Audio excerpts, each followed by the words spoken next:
Bueno, buenos días a todos. Comenzamos nuestra segunda jornada de este congreso, quinto congreso AMAFI, en evolución, nuestro querido AMAFI. Y hoy tenemos como primera ponencia, yo creo una ponencia que además es algo es una figura jurídica que deberíamos todos conocer, pero que realmente es desconocida. Muchos compañeros, compañeras y también miembros de la Administración de Justicia que han estado presentes en el Congreso me han ido preguntando, ¿pero qué es? Y digo, pues conviene que efectivamente todos lo conozcamos porque en la sociedad actual la necesitamos. Pero ¿quién nos da esta ponencia tan, digamos, original? Doña Concepción Pilar Barrio del Olmo. Y ella es la decana de este colegio de notarios al que yo ayer daba gracias especialmente a ella por patrocinarnos con este espacio y por el apoyo constante que siempre el Colegio de Notarios tiene con nuestra asociación. Y que además también es presidenta del Consejo Notarial, es decir, que en estos momentos es una figura importantísima. Y ella sé que no lo considera porque me lo dice, pero yo os lo tengo que decir. Es una mujer realmente importante. Hace un minuto estaba contestando y nos estaba comentando que tiene que estar en Albacete, ¿no? Y termina en Canarias. O sea, en esta semana que viene no sé en cuántos sitios tiene que estar y no sé cuántas ponencias tiene que dar. De tal manera que es para nosotros un orgullo y un privilegio poderla tener aquí y poder que nos pueda dar esta maravillosa ponencia, que además yo recuerdo, ya vino a otro congreso AMAFI y fue una de las ponencias más alabadas por la que más nos felicitaron por la profundidad y la calidad de la ponencia. O sea, es decir, que nos subió el nivel a todo el congreso. O sea, que muchísimas gracias entonces y más gracias todavía ahora, duplicadas. Ella es licenciada en Derecho por la Universidad Complutense de Madrid, notario desde el año 1997 y desde el año 2007 se encuentra radicado su notaría en Madrid. Es también árbitro, mediadora civil y mercantil, Cruz Distinguida de la primera clase de San Raimundo de Peñafort en junio del año 2016 y luego tiene muchísimos cargos. Es decir, son tantos cargos que es que yo os diría, mirad, por favor, yo os voy a contar algunos, ¿no? Porque, pues claro, por supuesto, miembro es que es miembro de todo, está en todo. Está en todo. Y ha escrito un montón, coordinadora del libro sobre jurisdicción voluntaria, que fue la conferencia que nos dio, que fue absolutamente maravillosa. Os recuerdo, está editada en un libro maravillosa. Ya os digo que fue una de las conferencias más alabadas. Y desde luego siempre nos dijeron, todos los notarios además dicen, ella está súper especializada en jurisdicción voluntaria. Y es que es una función, yo creo, de la de las notarías en jurisdicción voluntaria realmente importante y que va a ir tomando más trascendencia de acuerdo con la evolución social que tenemos y la necesidad de descongestionar los juzgados y los tribunales y, es decir, y con una mirada muy técnica, muy profesional y sobre todo muy cercana al ciudadano. Bueno, y ha escrito en la revista del notariado y ha escrito libros y ha hecho de todo. De tal manera que la voy a dar la palabra para que nos dé esta conferencia magistral que tenemos prevista en nuestro programa y que va a ser súper interesante porque es muy novedosa y me parece que es una conferencia y un tema que todos tenemos que conocer. Os ruego que la demos un aplauso, que muchas gracias por estar aquí.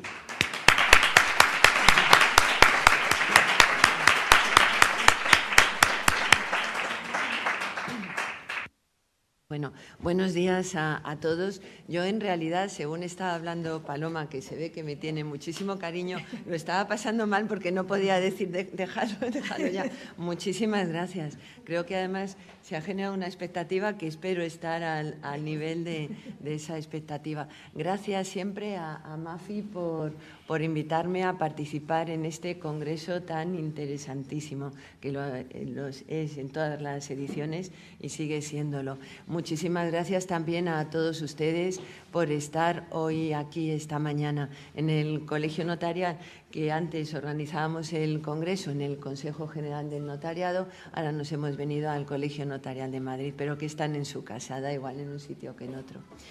Y como nos estaba comentando doña Paloma, de lo que voy a tratar es de una serie de actos, negocios jurídicos que en realidad están regulados solo si hablamos de pactos convivenciales en Cataluña y en Navarra, y el acogimiento familiar de personas mayores en la actualidad solo está regulado como negocio de derecho privado en Navarra, pero que son situaciones que se dan en la realidad, que existen y que vienen a responder a una necesidad que es también el envejecimiento de la población, que plantea numerosos retos a los que creo, y los que estamos aquí somos todos juristas, que debemos dar respuesta.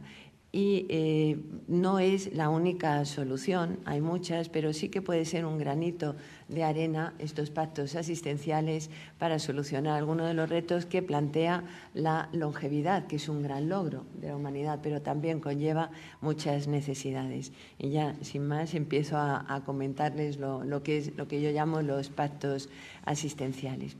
Bueno, pues como sabemos, en muchas culturas históricas y en algunas actuales ha predominado y sigue predominando el respeto a la ancianidad, a las personas mayores. Los miembros de la comunidad respetaban a los mayores, esperaban sus consejos, y ellos ocupaban puestos de honor, como es, por ejemplo, en el Senado romano. Y es precisamente un miembro del Senado romano, Marco Tulio Cicerón, quien en su Tratado de la Vejez nos dice que la ancianidad es llevadera si se define si no está sometida a nadie, si hasta su último momento el anciano es respetado entre los suyos. La vejez, al igual que la infancia, forma parte de nuestro ciclo vital, es consustancial al hecho de ser persona. Y nos guste o no, debemos tomar conciencia de la contingencia y finitud de la vida. Nos dice Laura Bossi, además, que la mortalidad se presenta incluso como una de las características que en nuestro caso definen la individuación, y también debemos tomar conciencia de nuestra propia vulnerabilidad, porque a diferencia del ser poshumano propio del transhumanismo, sabemos que los seres humanos somos vulnerables y por ello necesitamos, para sobrevivir y realizarnos en plenitud, a los demás. Pero la vejez per se no es determinante de vulnerabilidad, son circunstancias externas a la persona, como por ejemplo la discriminación por edad, edadismo, la brecha digital, la soledad no deseada o el aislamiento, lo que colocan a la persona en una posición que Belver Capella llama de vulnerabilidad construida, que tiene lugar cuando la vulnerabilidad existencial e inevitable no es atendida. Como es sabido, y lo decía antes, atendemos a un gran cambio demográfico, motivado fundamentalmente por dos factores: aumento de la esperanza de vida y las bajas tasas de natalidad, que provocan un envejecimiento paulatino y constante de la población española. Este fenómeno no es exclusivo de España. El 14 de diciembre de 2023, la Oficina de Ciencia y Tecnología del Congreso de los Diputados elaboró un informe denominado Envejecimiento y Bienestar, una radiografía de las personas mayores, en el que nos dicen que España es el cuarto país de la Unión Europea con mayor número de personas mayores de 65 años. Luego lo mencionaré. Yo creo que la edad de los 65 años no se identifica ya con la imagen real del envejecimiento. Lo que pasa es que sigue siendo la edad, estamos todos de acuerdo, sigue siendo como la edad oficial, pero no es la imagen real de... Claro, porque la esperanza de vida ha aumentado mucho. Pues entonces, pero personas mayores de 65 años en España está en torno al 20,1%, ligeramente por debajo de la media europea, que está en el 21,1%. Somos el cuarto país con mayor número de personas mayores, detrás de Alemania, Francia e Italia, y detrás de los países que llevan el ranking del envejecimiento en Europa, que son Italia, Portugal y Finlandia. Pero si las previsiones demográficas se cumplen, en el año 2050 las personas mayores de 65 años alcanzarán el 30,4% de la población. Y luego haré referencia, aunque los pactos que voy a plantear no se refieren a personas mayores altamente dependientes, que creo que requieren respuestas específicas para sus necesidades específicas, pero veremos también los datos respecto de la progresión que puede existir de personas mayores altamente dependientes. El envejecimiento es uno de los fenómenos más determinantes de este siglo y es además una cuestión que despierta interés y lo comprobamos los notarios en el 12º Congreso Notarial que celebramos en Málaga en el año 2022. Aunque el envejecimiento, todos lo sabemos, es un proceso multidimensional en el que influyen factores también sociales y psicológicos, la Organización Mundial de la Salud y otras instituciones internacionales llevan años promoviendo el envejecimiento activo y saludable, y a mí me parece muy positivo siempre que eso no suponga desconocer, como he dicho antes, necesidades específicas de las personas mayores altamente dependientes.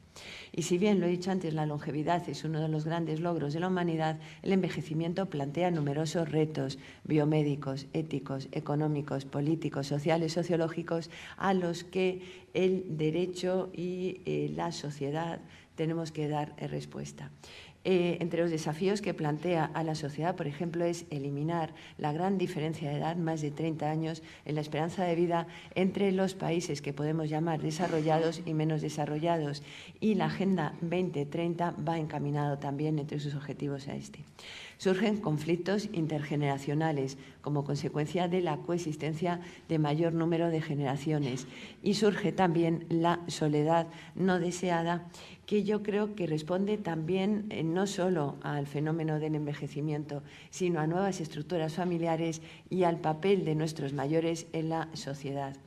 En un pasado no tan lejano, la comunidad familiar estaba integrada por lo que llamábamos la familia amplia, que estaba compuesta por varias generaciones que convivían bajo un mismo techo, revistiendo en algún caso forma social, como por ejemplo en el título 8º de la Ley 2/2006, de 14 de junio de Derecho Civil de Galicia, que regula la compañía familiar gallega. Pero esta no es la tipología familiar actual, porque se ha producido una nuclearización de la familia que está reducida a los progenitores y a sus descendientes y en muchos casos a unidades monoparentales, lo que no ha supuesto, al menos en España, un correlativo debilitamiento ni institucional ni funcional de la familia. Pero los jóvenes de hoy, cuando lleguen a ser personas mayores, se van a encontrar con pocos descendientes o con ninguno, con pocos hermanos o con ninguno, de tal manera que la soledad no deseada y el aislamiento podemos considerarlo que va a ser uno de los grandes problemas de los que podemos llamar personas mayores del siglo XXI. Y los datos apuntan a que el aislamiento, la soledad no deseada, conllevan muchas veces enfermedades tanto físicas como psicológicas. Por eso, en algunos países, por ejemplo en Gran Bretaña, en Japón, existe el Ministerio de la Soledad. En Francia, la iniciativa Mona Lisa.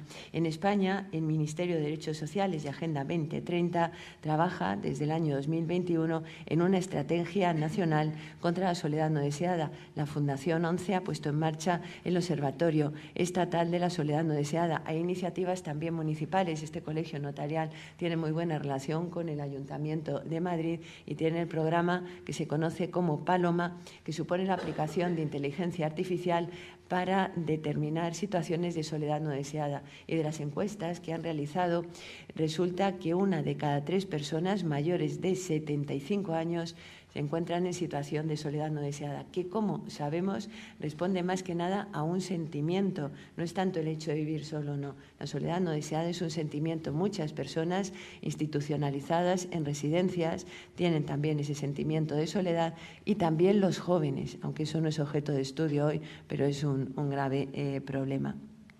Pero, como he dicho, la longevidad es un logro, una oportunidad, pero es un reto que obliga al derecho a dar respuesta a las nuevas situaciones que se van planteando. Y es función de los juristas dar respuesta para lograr que nuestros mayores participen de la mejora de la calidad de vida propia de nuestros días. Y espero hoy lograr reflexionar sobre posibles soluciones jurídicas a alguno de estos retos que conlleva el envejecimiento, y que se trata además de lograr que las personas que cada vez vivimos más lo hagamos en las mejores condiciones, atendidos los principios de libre desarrollo de la personalidad y respeto a la dignidad humana reconocidos en el artículo 10 de nuestra Carta Magna. La importancia de esta labor supone, creo, que cada uno de nosotros pongamos nuestro granito de arena. Perdón.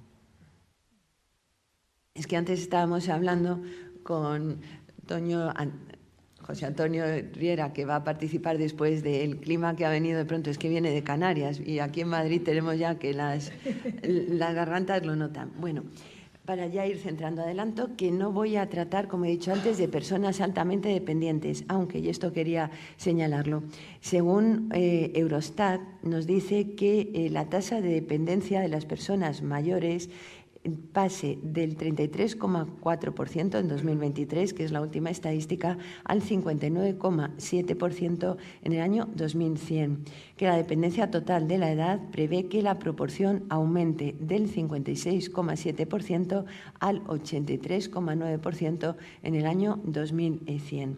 Pero, como he dicho, no quiero tratar de este tema porque requieren respuestas específicas. Tampoco me voy a referir a la función notarial tras la Ley 8/2021, en la que se modifica la legislación civil y procesal para el apoyo a las personas en discapacidad. Porque parto de que no son sinónimos la vejez y la discapacidad. Es verdad que la vejez es un grupo humano que va evolucionando como todos, que en algún momento pueden llegar a una situación de dependencia y discapacidad, pero lo que me voy a referir son pactos, negocios jurídicos que están basados en la autonomía de la voluntad. Y voy a referirme a la regulación, en muchos casos falta de regulación, ya lo he dicho antes, en el Código Civil de instituciones o negocios jurídicos que van destinados a atender necesidades financieras fundamentalmente asistenciales de personas mayores.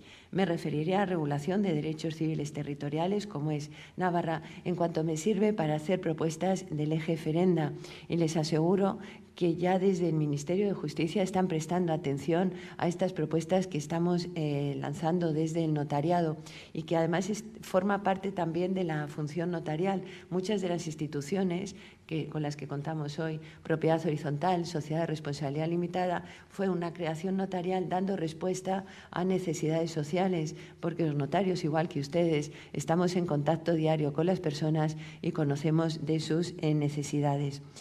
Muchos de los negocios a los que me voy a hacer referencia, aunque no estén regulados en el Código Civil, son muy antiguos, por ejemplo en Cataluña, y existen en la práctica, se están dando. Como he dicho, son negocios jurídicos que se basan en la autonomía de la voluntad, que entrarían perfectamente en la categoría de lo que De Castro denomina negocios socialmente típicos, que escapan de la nebulosa de los atípicos. Y además son negocios que escapan también de los servicios sociales que tienen su encaje en el artículo 50 de nuestra Carta Magna. Como digo, se basan en la iniciativa privada que en palabras de Betty es el mecanismo motor de toda regulación conocida. Para Carneluti, la voluntad debe tener eficacia para constituir, regular o disolver el vínculo, es decir, para producir el efecto jurídico. Aclara además que es función de la voluntad en el negocio jurídico que es una declaración de voluntad no solo porque el efecto jurídico dependa de ella en cuanto al acto sea querido, sino porque el orden jurídico lo vincula exclusivamente a la voluntad en cuanto solo la voluntad es capaz de conseguirlo. Hay negocio jurídico no solo cuando el efecto por conseguir sea tal que la gente sea libre para quererlo o no, sino cuando es tal que si la gente no lo quiere no se produce el efecto.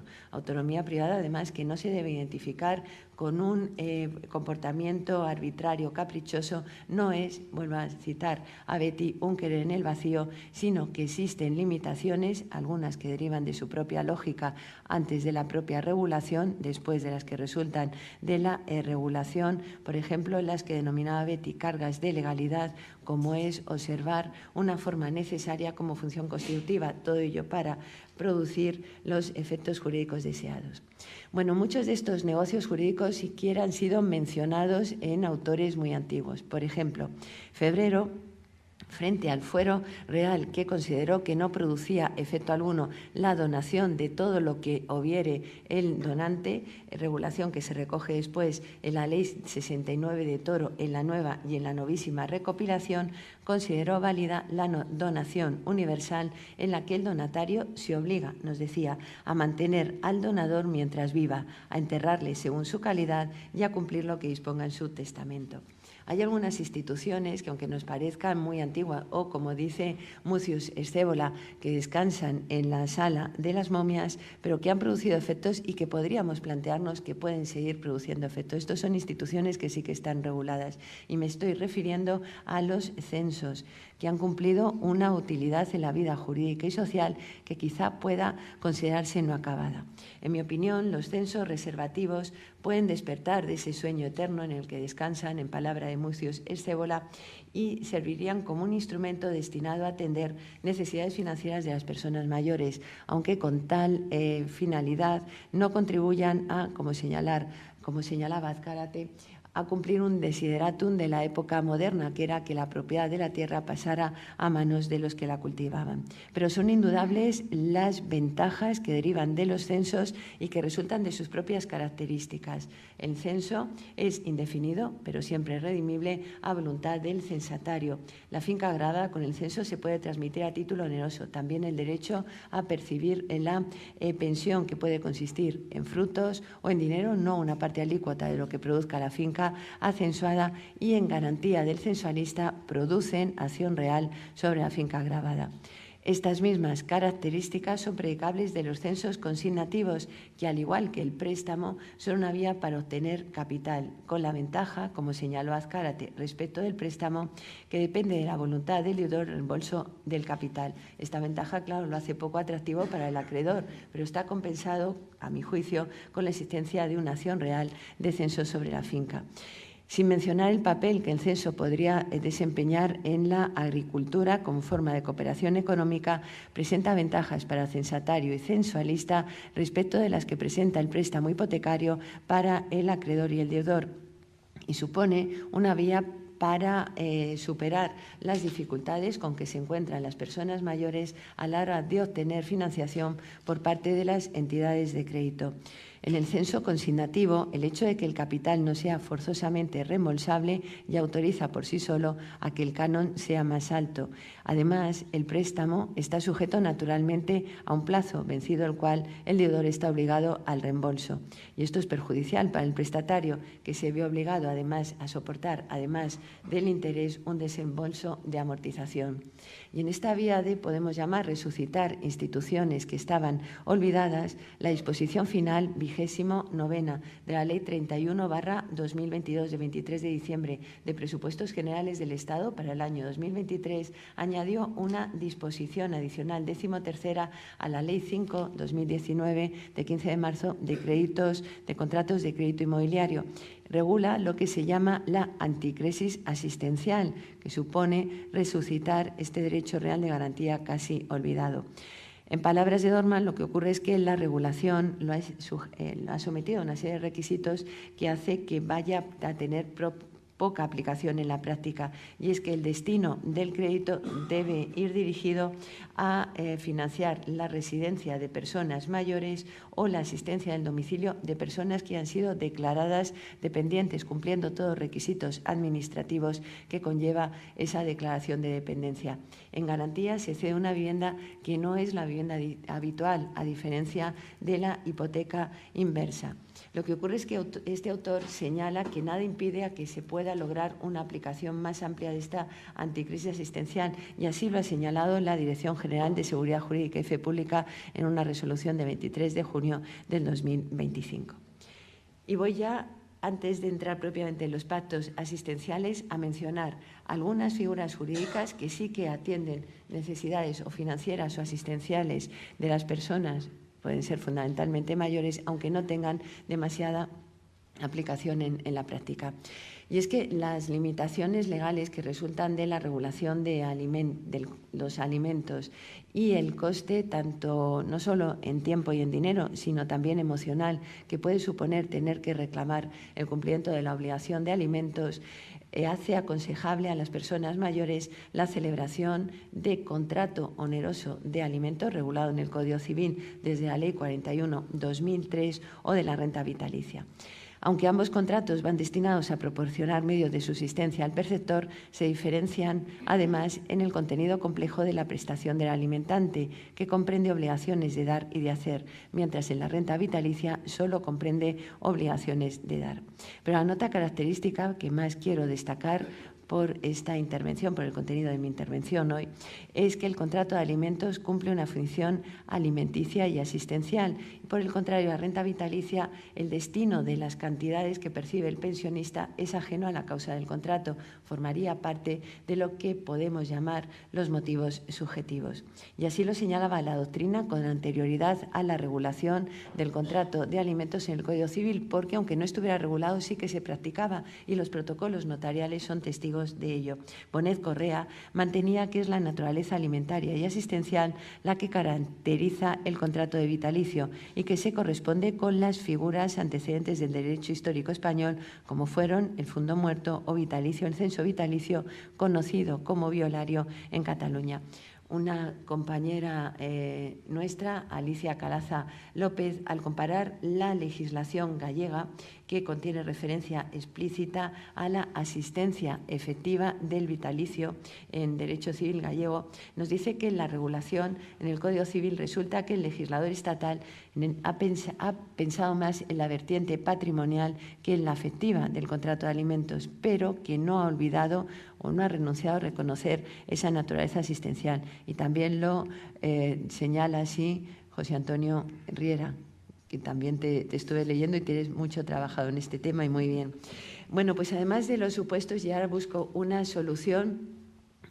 Yo creo uno de los problemas que plantea el contrato de alimentos, que es el régimen fiscal. Bueno, pues además de los supuestos más habituales de celebración del contrato de alimentos, que además se suele hacer en escritura pública, aunque la ley no lo exija así, podría pensarse en un vitalicio que está constituido en una donación onerosa, cuya carga consistiera en alimentar al donante, reservándose la facultad de disponer con toda la amplitud que señaló Rodríguez Adrados en una conferencia en la Academia Matritense de Notariado de los bienes donados para el caso de que el donatario no cumpliera con lo estipulado, además de la posibilidad de revocar la donación por incumplimiento. Como ha señalado el Tribunal Supremo, por ejemplo, sentencia 287/2023 de 18 de enero, la donación con carga y, como sabemos, el Código Civil, cuando habla de condiciones, en el artículo 647, no lo hace en sentido técnico de condiciones, sino en sentido de carga, y cito por todas también una resolución de la entonces denominada Dirección General de los Registros y el Notariado de 12 de diciembre de 2016, se hace referencia a cargas, además de ser revocable por incumplimiento, lo puede ser por ingratitud, si se da alguno de los motivos del artículo 648. Y con tal configuración, ese contrato de alimentos o de vitalicio que tenga su origen en una donación, lo que trato de buscar es eliminar, como he dicho antes, el régimen fiscal del contrato de alimentos, muy gravoso tanto para el alimentista como para el alimentante, porque tributa por la transmisión de bienes y también por la pensión o prestación que recibe la otra parte, sin mencionar la condición resolutoria que también tributa y que se suele establecer para garantizar las obligaciones de las partes. Bueno, pues con esta configuración como una donación, en aquellas comunidades autónomas como puede ser Madrid, en las que el donatario tiene bonificaciones, el 99% de la cuota tributaria, escaparíamos de esta regulación fiscal tan gravosa. En Galicia ya se ha modificado la regulación y han conseguido que no tenga este gravamen. Pero muy bien, yo aquí he estado haciendo referencia a negocios jurídicos que parten de la existencia de un capital en bienes o en dinero por parte de las personas mayores, salvo, por ejemplo, si habláramos de un contrato de alimentos configurado como un contrato con estipulación a favor de tercero. Pero ¿qué sucede respecto a aquellas personas mayores que no tienen bienes, que no tienen ni siquiera una vivienda habitual, no da respuesta al derecho a sus necesidades? Pues a ellos a lo que me voy a referir. Y voy a tratar en primer lugar de los pactos convivenciales que se regularon, y fue una regulación pionera, en la Ley de la Comunidad Autónoma de Cataluña 19/1998 de 28 de diciembre, que se denominaban situaciones convivenciales de ayuda mutua. Esta ley fue derogada por la Ley 25/2010 de 29 de julio del libro segundo del Código Civil Cataluña, que regula, y lo denomina así la exposición de motivos, de forma más descriptiva las relaciones convivenciales de ayuda mutua. Y la Ley Foral 21/2019 de 4 de abril, que modifica la compilación foral de Navarra, Fuero Nuevo de Navarra, que introduce en el título 9 las comunidades de ayuda mutua. En ambos casos son constituidas por personas mayores de edad, que están unidas por vínculos de parentesco en línea colateral sin límite de grado, que tienen relaciones de amistad o compañerismo, siempre y cuando no estén unidas por vínculo matrimonial o formen una pareja estable de hecho, que conviven en una misma vivienda habitual y que con voluntad de permanencia y ayuda mutua comparten de manera igual o desigual y sin contraprestación el trabajo doméstico y los gastos comunes o ambas cosas. El régimen jurídico de estas relaciones convivenciales está presidido por la autonomía de la voluntad, nos dice el Código Civil catalán, siempre que no perjudiquen a tercero. Tienen su origen en la práctica, han existido siempre y van a seguir existiendo, aunque no estén regulados en el Código Civil. Y todos conocemos y cada vez más supuestos, por ejemplo, de hermanos que viven juntos, vecinos. En el ámbito rural se da muchísimo y cada vez más, y pensemos también situaciones de a lo mejor una persona que tiene una vivienda muy grande y con el tema de la vivienda, que parece ser que es el principal problema de los españoles y que se está viendo que hay viviendas muy grandes y que viven personas solas, cada vez más se van uniendo con otras personas para compartir lo que estoy diciendo, en los gastos comunes, trabajo común. Pero estamos haciendo referencia a pactos relativos a la convivencia, con toda la trascendencia que conlleva. Creo que sería conveniente que se regularan en el Código Civil para fomentar su aplicación, pero como luego diré, aunque no se regulen y creo que en breve plazo no vamos a obtener esa regulación, creo que se pueden seguir pactando, pero con el debido asesoramiento por ambas partes. Creo además que la regulación de estos pactos deberían superar errores de la legislación catalana. Y es que, en mi opinión, debería precisar el ámbito subjetivo de aplicación, porque tanto la ley catalana, el Código Civil catalán, como la ley foral navarra parecen indicar que el legislador estaba pensando en un supuesto específico necesitado de protección, que es la situación de las personas mayores, pero de la propia regulación resulta que estas relaciones abarcan una gran modalidad de contenidos y parecen perseguir exclusivamente la distribución del trabajo doméstico y de los gastos comunes. Solo hace referencia a la finalidad de procurarse asistencia la Ley 117 de la compilación de Navarra. A pesar de denominarse situaciones, relaciones o comunidades de ayuda mutua, no es imprescindible una equivalencia en las cargas asumidas para cada conviviente. Se puede acordar una contribución igual o desigual a los gastos comunes al trabajo doméstico y por ello se establece una pensión en el Código Civil catalán a favor de aquel conviviente que haya sido mantenido total o parcialmente por el conviviente premuerto.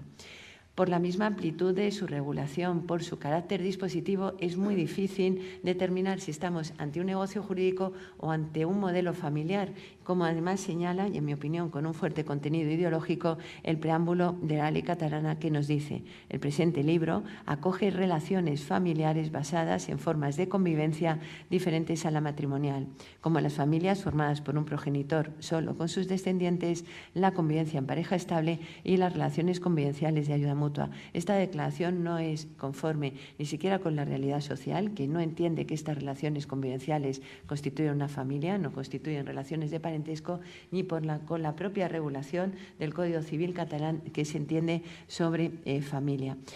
La regulación actual en Cataluña confiere a los convivientes una serie de derechos que son similares a los que corresponderían a los cónyuges, como por ejemplo lo que he señalado, esa pensión a favor del conviviente que era mantenido total o parcialmente por el premuerto, regulación que en mi opinión excede de la finalidad de estas comunidades.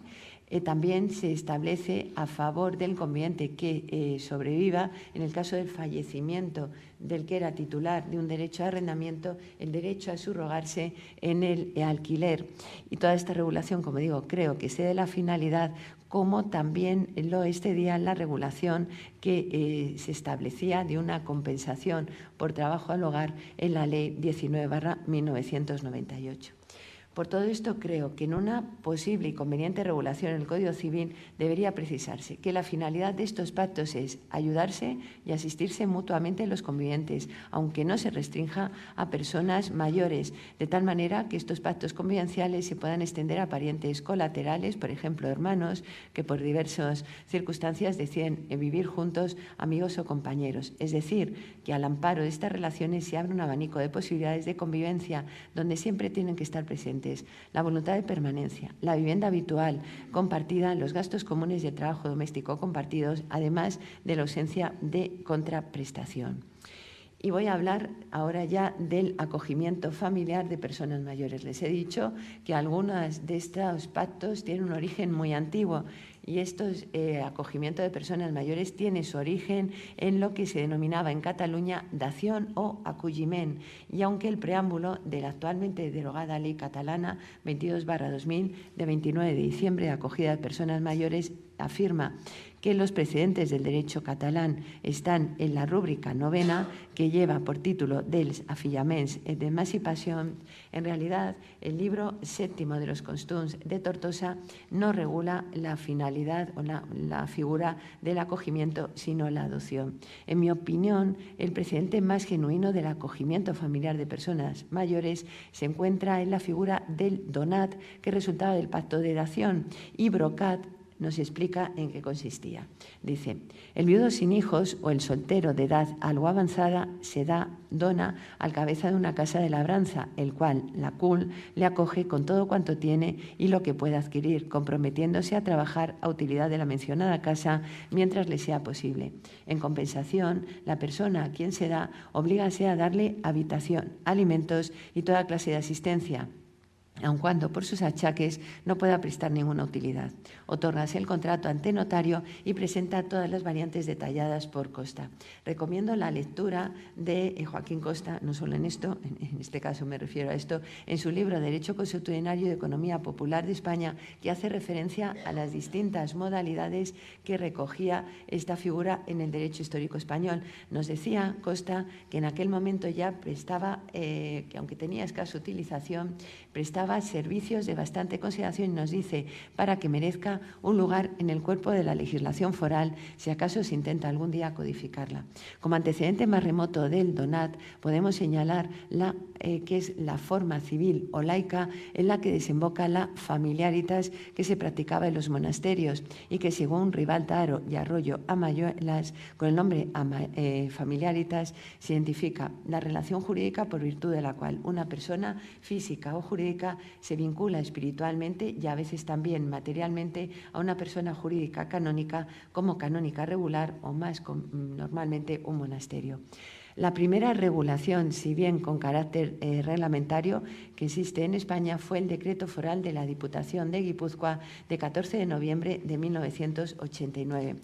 Posteriormente se extendió a otras comunidades autónomas, pero fundamentalmente como servicio social, porque se produce una cierta evolución desde una preferencia inicial por una configuración como un negocio jurídico privado hasta su consideración como un servicio social, y con base en el artículo 148.1.20 de la Constitución española se reguló por comunidades autónomas como por ejemplo Galicia, Cantabria, Madrid o Baleares.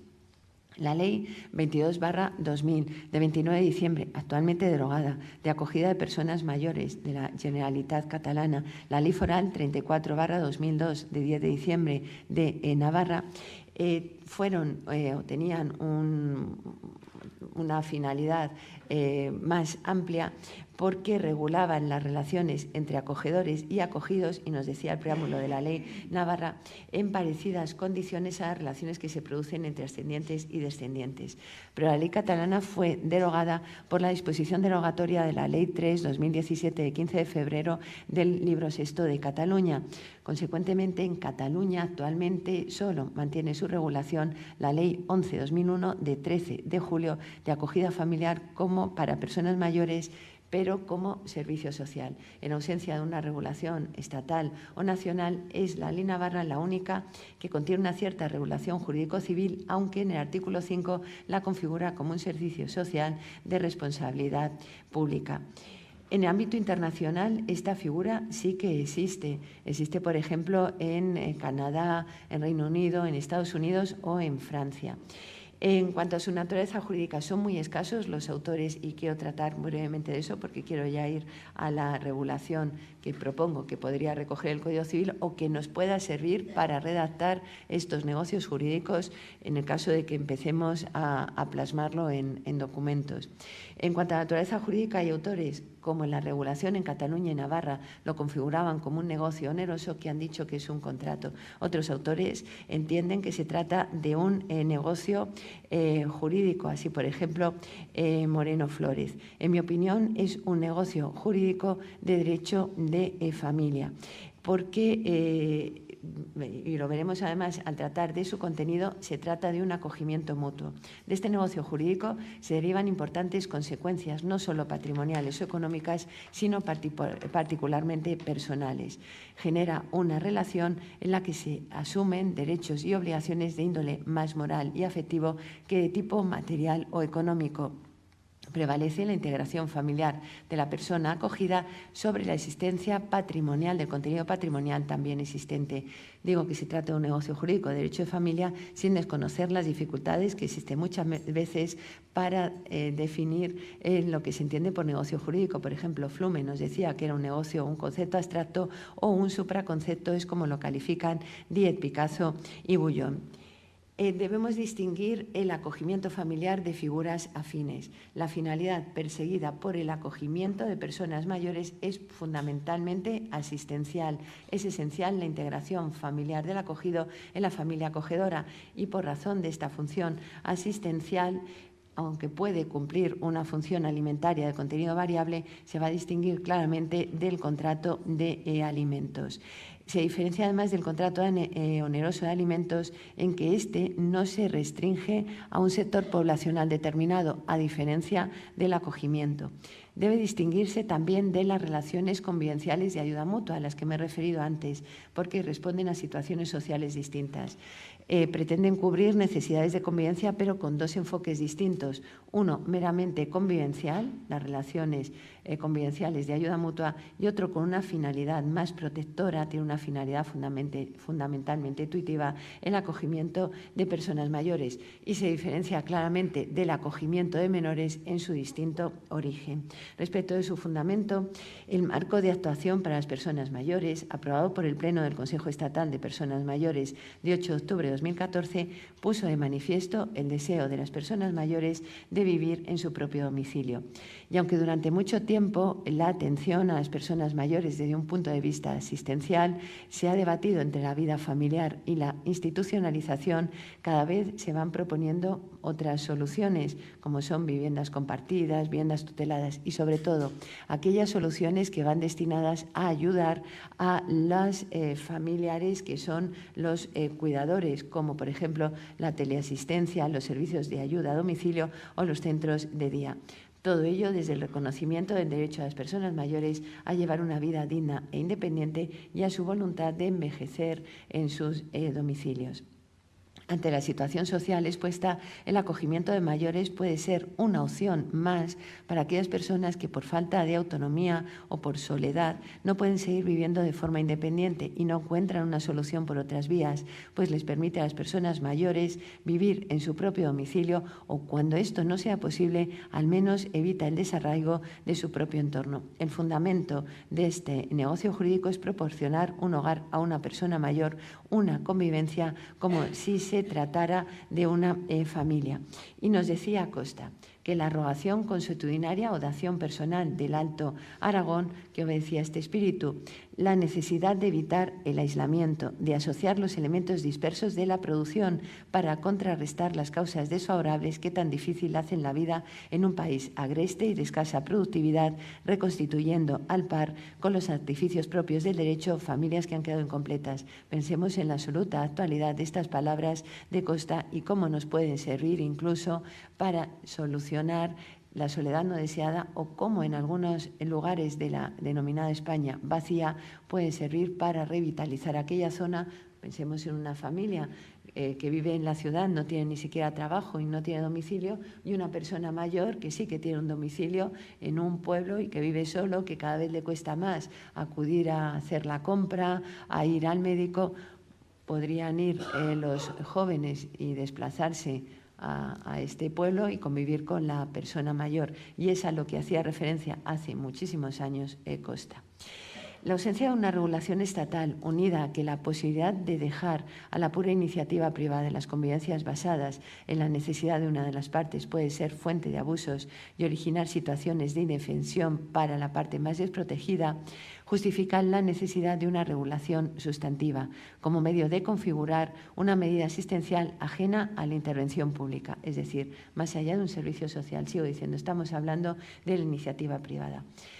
Por la naturaleza jurídica a la que he hecho referencia, creo que se tendría que regular en el libro primero del Código Civil de las personas, y las materias de las que tendría que tratar son, como siempre, el elemento personal, los sujetos intervinientes en acogimiento. La regla general va a ser una persona mayor que es acogida por una familia. Lo que ocurre es que en una sociedad como la actual, en la que cada vez se incrementa más la esperanza de vida, debemos pensar en la existencia de núcleos familiares integrados por personas mayores. Pensemos, por ejemplo, progenitores mayores, cuidados por sus hijos también mayores, con lo cual esta regla general debe admitir excepciones y pueden ser acogidos pues una pareja casada, una pareja de hecho estable o una familia monoparental. Acogedores solo pueden ser personas físicas y lo mismo, una pareja casada, pareja de hecho estable o una familia monoparental. Pero, como he dicho al principio, a mi juicio lo que plantea más dudas es determinar una edad mínima para poder ser acogido. La edad de los 65 años no se corresponde en la actualidad con la imagen del envejecimiento. No existe, en realidad, una edad a partir de la cual se entienda que las personas somos mayores, y cada vez se está planteando más la necesidad de redefinir el umbral a partir del cual se entiende que somos personas mayores. Hay algunos autores, por ejemplo González Porras, que dice que hay que atender al criterio de la autosuficiencia. Se ha hablado también de atender al criterio de la edad prospectiva, es decir, al tiempo de vida que nos queda a cada uno, pero eso, ¿quién lo sabe? Todas estas soluciones nos obligarían además a un excesivo casuismo y puede generar inseguridad, porque no basta con atender al tiempo de vida transcurrido, sino también a la calidad de ese tiempo vivido y a los acontecimientos vividos. Por ello creo que podemos mantener por el momento la edad de los 65 años, que es también el límite que establece el artículo 7 bis de la Ley de Enjuiciamiento Civil tras la reforma de la Ley 8/2021, pero sabiendo que se pueden admitir excepciones para entender como edad mínima sobre quién puede ser acogido. La vivienda es un elemento esencial en este negocio jurídico, la vivienda compartida, y puede pertenecer en propiedad al acogedor, al acogido. Pueden ser titulares de un derecho de arrendamiento o pueden ser titulares de un derecho de usufructo. Lo importante, o incluso cotitulares, lo importante es que la vivienda reúna las condiciones de habitabilidad y accesibilidad para la persona acogida. Respecto de la duración, por su propia finalidad, el acogimiento debe generar una situación con vocación de permanencia, pero la imposición de un plazo mínimo, como hacía la legislación catalana, puede ir en contra del principio de autonomía de la voluntad, porque impone una convivencia al margen del devenir de la relación. Por ello, creo que la duración, como establece la ley catalana, la ley navarra, puede comprender una amplitud de opciones y, junto con el acogimiento permanente, comprender también y admitir el temporal o el transitorio. Los requisitos formales, tanto la ley catalana como la ley navarra establecían que debía constituirse en escritura pública por las consecuencias, sobre todo personales, de este acogimiento, aunque también patrimoniales. Como saben ustedes perfectamente, la intervención notarial garantizará la identidad de las partes. Los notarios nos aseguramos de la capacidad jurídica o de discernimiento y también de la posible captación de voluntad. Estamos hablando además de un negocio jurídico con una persona mayor. Nos aseguraríamos además de que ambas partes han tenido el oportuno asesoramiento notarial y realizaríamos, como hacemos, el control de legalidad, controlaríamos el contenido mínimo al que ahora me voy a referir, que debe contener este contrato, este negocio jurídico. La exigencia de forma, además, es congruente con la naturaleza jurídica a la que me he referido. He dicho, es un negocio jurídico del derecho de familia, y autores como Díez Picazo, Ponce de León y Peña, Bernardo de Quirós, nos dicen que los negocios de derecho de familia son normalmente negocios formales. Creo que además, por la materia a la que nos estamos refiriendo, la entidad pública competente en materia de servicios sociales debería comprobar la adecuada integración familiar y social de la persona acogida. Y por ello creo conveniente, y lo tiene así previsto la disposición adicional única de la ley navarra, que debería constituirse un registro administrativo en el que constara la existencia de estos pactos de acogimiento. El contenido es esencial, recoger en el negocio jurídico, documento en el que se regule, si es escritura pública, en escritura pública, los pactos alcanzados por las partes y, sobre todo, la determinación de la vivienda donde se va a desarrollar la convivencia, la obligación de la persona acogedora de prestar asistencia en sentido amplio a la persona acogida, la duración y las causas de extinción. Como he dicho antes, a diferencia de la función asistencial, la prestación alimentaria o alimenticia no es esencial y se puede pactar un acogimiento con un contenido exclusivamente asistencial. Si contiene también prestación alimentaria, debería preverse un mecanismo de estabilización, tal como establece el artículo 1792 del Código Civil para el contrato de alimentos. La regulación derogada catalana como la navarra lo configuraban como un negocio remunerado, un negocio oneroso, donde la principal obligación por parte de la persona acogida era la contraprestación a favor de la persona acogedora, que podía consistir en una obligación de dar, de hacer o de no hacer. Pero, en mi opinión, como el requisito esencial del acogimiento es la función asistencial del acogedor respecto del acogido, se puede configurar un acogimiento familiar gratuito en el que el acogedor se obliga a asistir, incluso a alimentar a la persona acogida sin recibir contraprestación, todo lo más la posibilidad de vivir en la vivienda de la persona acogida, aunque en mi opinión eso no es contraprestación, sino que resulta del propio carácter de acogimiento como un negocio, un acogimiento mutuo. La configuración gratuita no supone equiparar el acogimiento al vitalicio, que se puede constituir como negocio oneroso gratuito cuando tiene su origen en un contrato de donación, porque se diferencian, como he dicho antes, por la finalidad y, sobre todo, por la esencialidad en el acogimiento de la convivencia entre acogedores y acogidos. El contenido natural del acogimiento va a ser que las partes, ambas personas, acogedores y acogidos, se deben prestar ayuda mutua. Debe existir un deber de colaboración y respeto mutuo.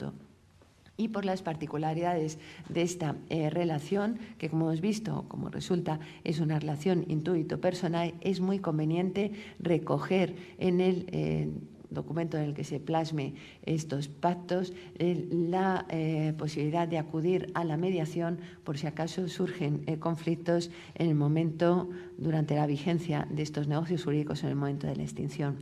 Causas de extinción son las mismas que estaban recogidas en la ley catalana y en la ley navarra, y creo que así deberían recogerse en el Código Civil. La voluntad de ambas partes, es decir, el mutuo disenso, el desistimiento unilateral de una de las partes, que se basa en que, como he dicho, es un negocio jurídico intuito personal y se basa en la confianza, de tal manera que, perdida la confianza, sería causa de extinción sin necesidad de alegar algún motivo más. más. Puede ser también por incumplimiento de sus obligaciones por una de las partes, por la muerte o declaración de fallecimiento de la persona acogida, de todas las acogidas, y lo mismo respecto de la persona acogedora o de todas las acogedoras. Los efectos de la extinción deben pactarse claramente y el primero que conlleva es el cese de la convivencia, con lo cual quien no fuera titular de la vivienda debería abandonarlo en un plazo que tiene que ser más amplio para la persona acogida, porque en principio es la persona más débil y necesita de protección, pero todo eso debe recogerse en el documento en el que se plasme. Si el fallecido era titular de un contrato de arrendamiento sobre la vivienda habitual, creo que debería modificarse el artículo 16 de la Ley de Arrendamientos Urbanos en el sentido de establecer que la persona acogedora o acogida que no era titular del derecho o del contrato de arrendamiento se pueda subrogar en el arrendamiento, siempre que hubiesen convivido en los 2 años anteriores al fallecimiento y que se notifique al arrendador en los 3 meses siguientes. Como establecía la ley catalana y establece la ley navarra, hay que prever si en el momento de la extinción se comprueba que se ha producido una situación de enriquecimiento injusto para una de las partes, tendrá derecho la otra a la correspondiente indemnización.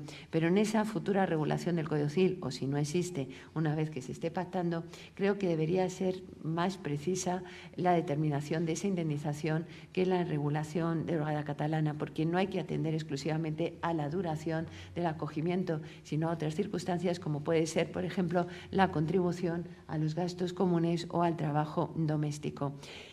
Y creo que en ningún caso del acogimiento pueden resultar derechos sucesorios, como sí que establecía la ley catalana, que puede conllevar a resultados injustos. Y termino ya con una serie de conclusiones. Estos pactos asistenciales y en especial el acogimiento a favor de personas mayores creo que es un tema de gran actualidad por la atención que despierta en nuestros días el envejecimiento de la población. Yo espero que el legislador tenga la sensibilidad necesaria para regularlo y sí que les aseguro que desde el Ministerio de Justicia y el secretario de Estado, de hecho, me ha pedido muchos de los artículos que tengo publicados, escritos sobre esta materia porque están muy interesados. La idea central que vertebra el acogimiento familiar es el reconocimiento del derecho a las personas mayores a llevar una vida digna e independiente bajo la premisa de que una vivienda adecuada, un hogar, constituye una necesidad para su bienestar. Lo he dicho antes, no es más que una alternativa más para la atención de las personas mayores, que les permite mantener un entorno afectivo, una atención totalmente personalizada en función de las necesidades de cada uno y una cierta autonomía vital. La regulación de esta institución, necesaria, creo, por otro lado, no debe caer en un sesgo excesivamente liberal, que fue la crítica que recibió la derogada ley francesa de 10 de julio de 1989, configurando y dejando toda la autonomía privada de tal manera que ignore la realidad de los potenciales acogidos.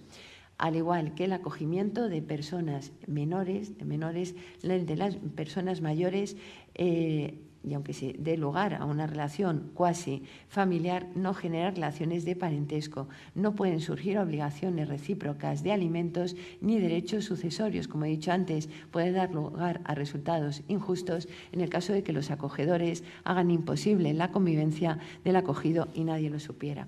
Y con la finalidad de potenciar o fomentar estas figuras, deberían ir acompañadas de ciertas bonificaciones fiscales, como es, por ejemplo, la equiparación del acogedor que reciba bienes interviews o mortis causa a título gratuito del acogido a los sujetos pasivos de los grupos primero y segundo de la ley del impuesto de sucesiones y donaciones, a los efectos de que tengan una correspondiente bonificación.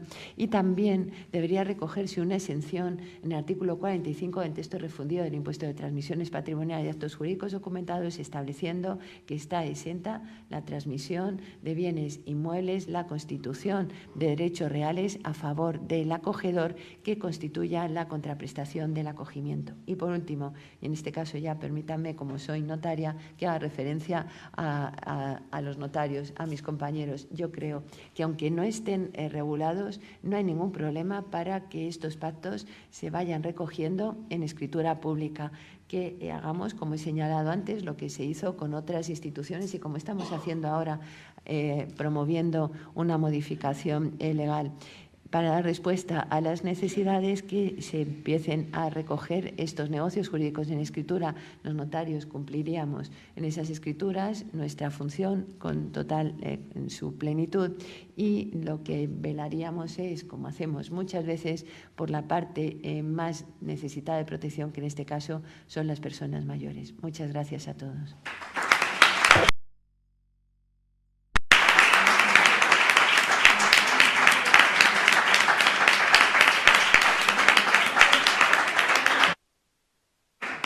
Pues muchas gracias, doña Concepción. Brillante, me parece brillantísimo, vamos. Y un estudio de un tema tan profundo, analizando de una manera tan sintética, porque claro, es que son muchísimas cosas: pactos asistenciales, contrato de alimentos, antiguo de vitalicio, la situación del eje ferenda, los impuestos. Tanta materia que verdaderamente, es decir, dadas las circunstancias en las que estamos viviendo, el envejecimiento de la población, las necesidades, yo me atrevo incluso a añadir, debería estar no solamente exento de impuestos, pero completamente exento, porque estamos hablando de personas mayores, personas vulnerables, personas cuya situación económica, pues, es decir, a veces incluso ni se sabe si le va a poder dar lo que tiene para poder continuar viviendo, con lo cual es que debían promocionar que se hicieran este tipo de contratos, que estuvieran garantizados por escrituras públicas que permitieran su ejecución a través de los, no sé si son los artículos 70 y no sé cuántos de la ley del notariado, que permitieran ejecutar esos pactos de forma inmediata. Y yo, la verdad, creo que es importantísimo que se conozca que son figuras que no se conocen dentro de la abogacía de familia y que es que ni siquiera se proponen. Es que ni siquiera se proponen. Por lo tanto, por favor, os animo a estudiar estas figuras mucho más detenidamente, porque cuando nosotros vamos a hacer testamentos, o cuando tenemos que, digamos, solucionar los problemas de los mayores, es decir, son figuras que tenían que implantarse, que requieren un estudio, un conocimiento, una profundidad de la ley de contratos, de todo, de muchísimas materias, y en la que nosotros todos, como abogados de familia especializados, estamos necesitados de estudio y de recomendación a nuestros clientes. Antes de pasar a las preguntas, no he querido, porque quería dejarlo primero, presentar a doña Concepción, pero no he presentado a nuestra articulista. Entonces, porque lo estoy diciendo a todos, que todos deben decirlo, resulta que soy yo la única que no lo digo, porque quería dar preferencia y prevalencia a doña Concepción. Pero bueno, todos conocéis a nuestra vicepresidenta, que es la que va a hacer el artículo, seguro maravilloso, porque estaba súper interesadísima, y de doña Concepción. Mar Domínguez, que es nuestra vicepresidenta, miembro de todas las asociaciones que llevan temas especializados en derecho de familia, por supuesto, y lo más importante, ya lo dije ayer, vicepresidenta de AMAFI, y ella es vocacional, tiene despacho tanto en Madrid como en Coruña, por lo tanto este tema catalana, este es un tema gallego que ella también lo tiene ya, lo tenía visto, porque además estaba muy, muy interesada en este artículo. Muchas gracias, Mar, por hacernos este artículo, y muchas gracias, doña Concepción. Si hay alguna pregunta... ¿Tenéis alguna pregunta o es que como no conocemos el tema nos tenemos que poner a estudiarlo para poder hacer alguna pregunta? Claro, yo creo era, por un lado, un repaso de todas esas figuras, incluso muy antiguas, que tenemos ahí y que se pueden empezar a aplicar, que se trata, en este caso, de atender necesidades de las personas mayores, en las que todos tenemos que ser muy, muy cuidadosos.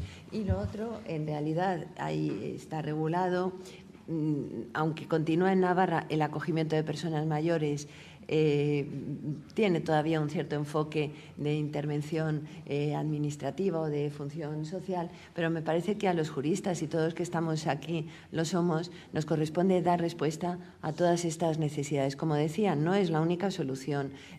Plantea luego y que hay que ser, creo, muy cuidadosos a la hora de redactar estos documentos por todas las consecuencias que conllevan.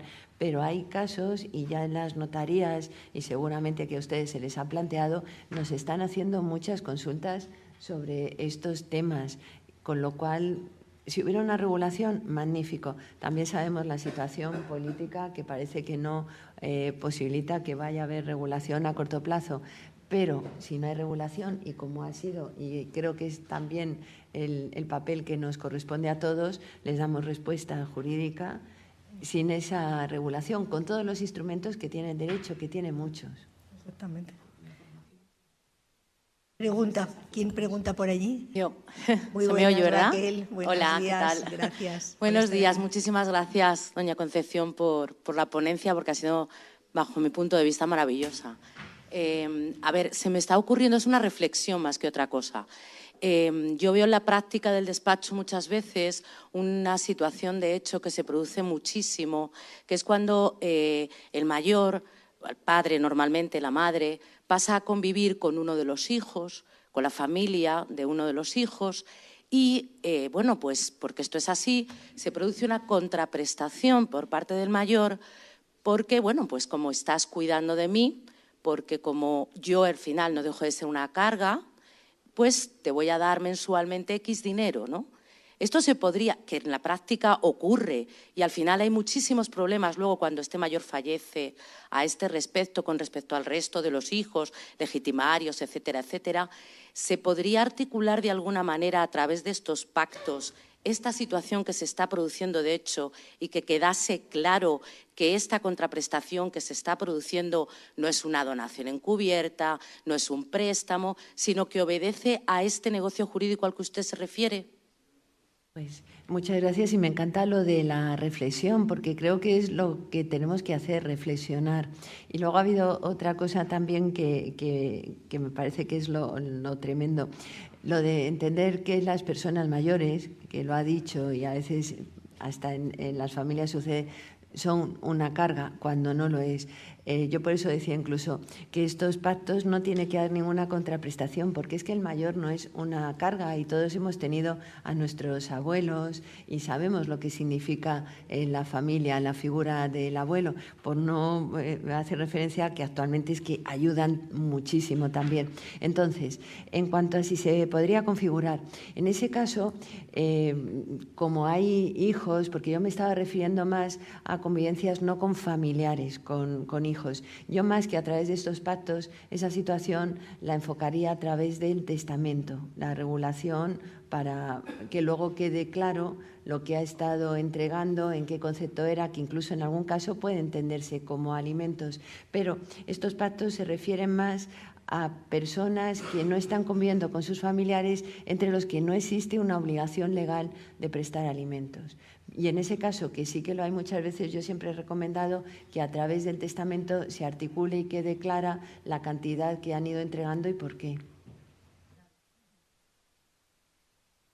Pero se puede dejar previsto qué cantidad es o incluso que luego, si quiere, que iguale al resto de los hijos, si quiere igualarlos o que no los iguale. Claro. ¿Hay alguna pregunta más? Sí. Muchas gracias, doña Concepción, por la charla, ha sido muy interesante.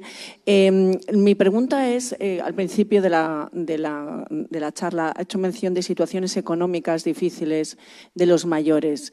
Yo estoy encontrándome en el despacho una figura que se ve que está siendo cada vez más usada, que es la venta de la nuda propiedad y la retención del usufructo por parte de los mayores. Dentro de las operaciones que se han llevado a cabo, me he encontrado con determinadas empresas que parece ser que están siendo bastante conocidas, que se dedican a esto, creando una situación bastante abusiva económicamente, dando unas cantidades que yo calificaría incluso irrisorias por simplemente la venta de la nuda propiedad. Y entonces precios de mercado que no tienen nada que ver. Hay una perspectiva de vida que es indeterminada por parte del que vende la nuda propiedad, pero lógicamente al final hay un gran enriquecimiento por parte de estas empresas. Creo que tampoco yo estoy intentando hacer ese tipo de contratos, pero encuentro específica regulación o me encuentro un poco en situaciones de no saber concretamente puntos esenciales. Quería preguntar o plantearlo, cuál es su opinión sobre este tema.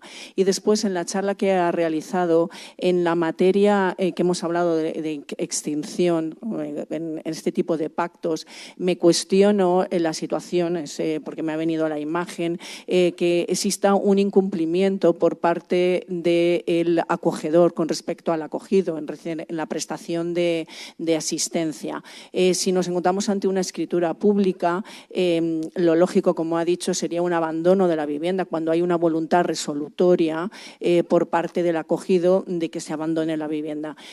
Si nos encontramos ante la negación, que ocurre en ocasiones, o yo por lo menos eso sí que lo he visto en otro tipo de relaciones no planteadas de esta forma jurídica, del abandono de la vivienda, tendríamos que acudir a un procedimiento de desahucio, con lo cual lo veo bastante complicado o a la hora de lograr esa marcha de las personas que conviven con la persona que está siendo acogida. Nada más, gracias. Pues muchísimas gracias, y es que estoy de acuerdo con todo lo que ha dicho. Son dos supuestos distintos. Primero, la venta de la nuda propiedad reservándose el usufructo.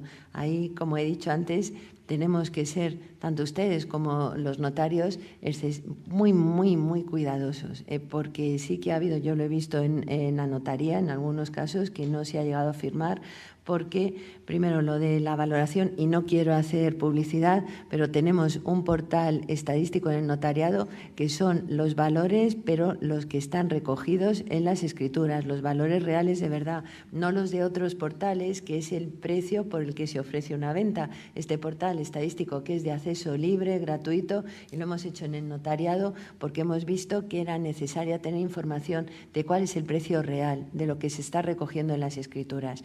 Es uno de los problemas que se plantea. En algunos casos existe, por un lado, cuando, que es lo que yo recuerdo que lo vi una vez y además no se terminó de firmar, no se firmó la escritura, cuando se establece un precio aplazado, entregan una cantidad, el resto queda aplazado durante un tiempo, no se garantiza de ninguna forma, y aunque se garantice, ¿quién va a vigilar el cumplimiento o el no cumplimiento de esa cantidad? Quiero decir que el hecho de que pacten pagar una cantidad inicialmente y luego el resto aplazado durante muchísimos años, pero tantos años que según la esperanza de vida es incluso superior a lo que puede ser la esperanza de vida de una persona normalmente. Es decir, son contratos en los que existen ciertos abusos que sí que se pusieron, yo creo que ahora ya no tanto, a lo mejor ustedes lo están viendo más, pero hubo una época que se pusieron muy de moda y son muy peligrosos y tenemos que velar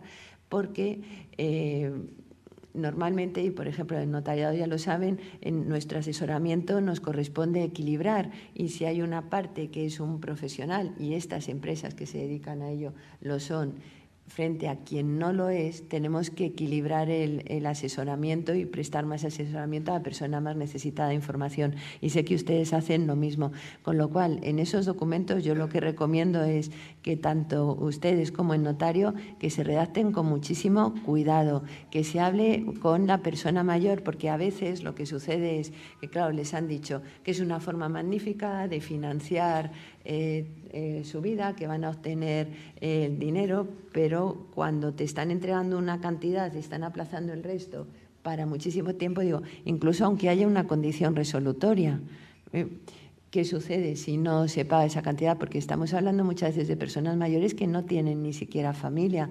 ¿Quién se va a encargar? Y si no pagan, ¿quién va a iniciar los trámites para conseguir resolver ese contrato? Y sobre todo cuando estamos viendo que a lo mejor pactan 30 años o más para pagar el resto del plazo. Todo eso no podemos admitirlo. Y respecto del otro tema, es cierto, y por eso digo que hay que ser muy cuidadosos a la hora de regular las causas de extinción y sus efectos. Y por eso sí que es conveniente, si está pactado en escritura pública, porque en el momento en que se diera la causa de extinción, y si la parte que está, en este caso ya ocupando la vivienda porque no tendría título, habría que ir al desahucio. Y a los efectos de quién va a vigilar, por eso yo decía que la autoridad competente en materia de servicios sociales tendría que vigilar la integración de la persona mayor en la vida familiar de los acogedores o del acogedor, así como también su cumplimiento. Y también hemos propuesto, una de las propuestas que hemos hecho, incluso que, sobre todo en pueblos, pero en general, que hubiera un requerimiento al notario para que constantemente o periódicamente se fuera vigilando cómo se está desarrollando ese negocio jurídico,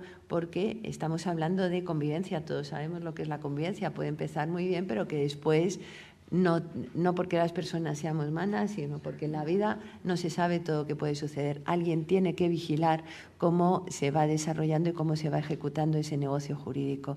Y en el caso de que no abandonara la vivienda, claro, eso sí irá al desahucio, con los problemas que conocen ustedes todavía, seguro mejor que yo, de los tiempos de los juzgados. Pues eso es. Pues muchas gracias. ¿Hay una pregunta en streaming? Sí, sí. Ana Pajares dice, gracias por su ponencia, muy interesante y amena. ¿Estos pactos requerirán forma escrita e intervención de abogado? Y en el caso de que la persona con necesidad de acogimiento tenga algún deterioro cognitivo leve, ¿qué se puede hacer? ¿Se entenderán esos pactos dentro de las medidas de apoyo como cuando hacemos los poderes de subsistencia evitando la intervención judicial? Bueno, pues también muchas gracias. Y que necesite el asesoramiento de abogados siempre. O sea, eso yo creo que siempre, y que no sustituye si se hace ante notario. Yo creo que somos colaboradores. Entonces, me parece que eso, por supuesto, y cuanto más, mejor. Por lo que digo, o sea, a mí lo que me preocupa es que estos contratos, estas situaciones se estén dando, de hecho, sin ningún tipo de asesoramiento y ningún tipo de control. Respecto de, era también personas con deterioro cognitivo leve, ahí yo decía, no me voy a referir a personas con discapacidad altamente dependientes. Si es un deterioro cognitivo leve, todos sabemos cómo se va solucionando con la intervención notarial como apoyo institucional. Y no habría ningún problema, y lo estamos haciendo en contratos de cualquier otro tipo, incluso también en los poderes preventivos. Pero no lo veo. Otra cosa es, pero con muchísimo cuidado, estos pactos no son medidas de apoyo, o sea, no tiene nada que ver, no es para desarrollar, sino que hace referencia a convivencia. Podría ser, pero eso es muy peligroso, que a lo mejor en el contrato, pacto de acogimiento, se otorgara un poder. Imaginemos la persona mayor que dice, quiero otorgar un poder subsistente a favor del acogedor, porque en realidad a lo mejor es la única persona y en previsión de un posible deterioro cognitivo. Y en todo caso, lo que habría que dejar previsto es que en el momento en que se extinga este acogimiento, por ejemplo, queda revocado todos los posibles poderes que se hubieran otorgado, porque los poderes, lo sabemos todos, se basan en una relación de confianza. Si se ha extinguido el acogimiento, se ha extinguido esa relación de confianza y no pueden subsistir los poderes. Pues muchísimas gracias. Damos un aplauso a nuestra querida doña Concepción.